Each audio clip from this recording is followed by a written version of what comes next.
I want to thank all of you for being here. It's really an honor to have Senator Sununu here for everything that he did for our state.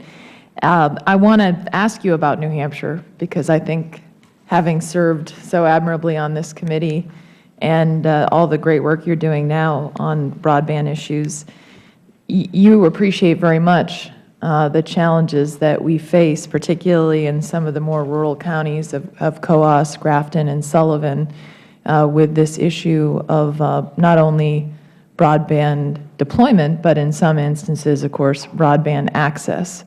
So I just wanted to get your thoughts on how, in a state like New Hampshire, we really can do better, particularly we think about the North Country, the economic development opportunities there with broadband.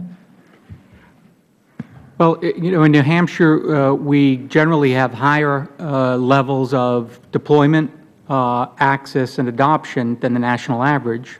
But without question, there are still communities that are underserved, and there are still the same challenges that we have with adoption that other parts of the country see. So, it's an indication of the pervasive challenges that are faced, even in a part of the country that's considered relatively high-tech and has relatively high levels of access or deployment. Adoption's a challenge.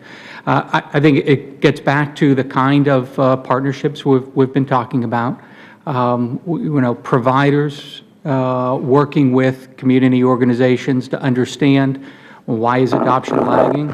Providers working with the school systems to identify opportunities to improve digital literacy.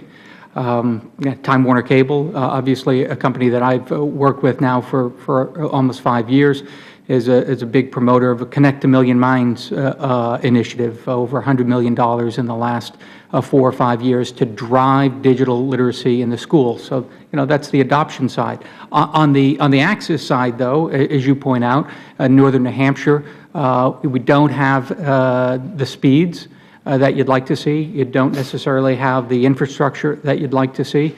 Some communities are still served by legacy infrastructure that it might even meet the technical definition of broadband, say over 3 or 4 megabits per second, but isn't driving the community into the 10 or 20 megabits per second that's so important to the economy. So there, it's a question of funding in part, and again, both by the private sector, so the local provider, but in many cases, some of those rural communities have benefited from their effort to work with the Federal Government, whether it's FCC, NTIA, or other programs. And one of the issues that I've been very critical of here in the committee is, frankly, the Universal Service Fund, because New Hampshire finds its place as a net donor of nearly $25 million annually to the fund. And the reality is, as you just identified, Senator Sununu, there are real needs in New Hampshire, and so I've been very concerned that it doesn't make economic sense for a state like New Hampshire the way the distribution is done.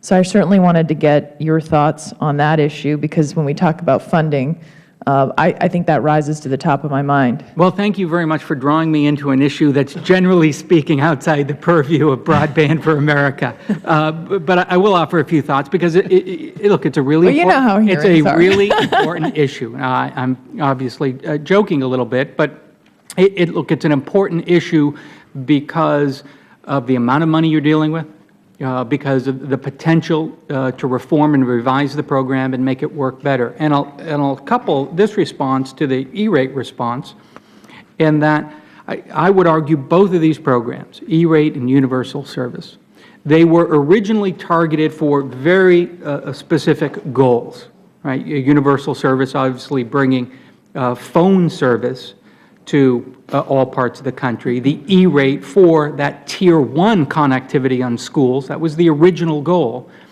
And today, as we look at the landscape, the needs are very, very different. And I think in both cases, those programs have lost their focus.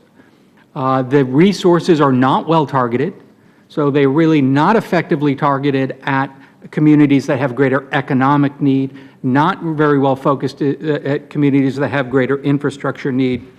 And so in the case of universal service, I think you can fairly argue that much of the money is being used to provide subsidies to parts of the country that are already served by Correct. 2 or 3 or 4 wireless carriers very effectively and in effect almost universally. In the case of the E-rate, I think you can very fairly argue that a good deal of the resources go to subsidize the internet connectivity of fairly well-off suburban school systems.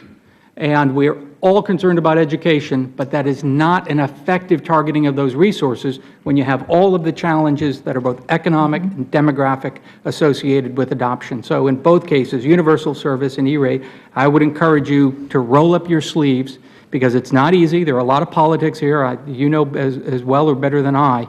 But there's a lot of money at stake that could be used far more effectively to deal with the issues of adoption, literacy, improving perception, and helping to drive the digital economy that we know is so important in the 21st century.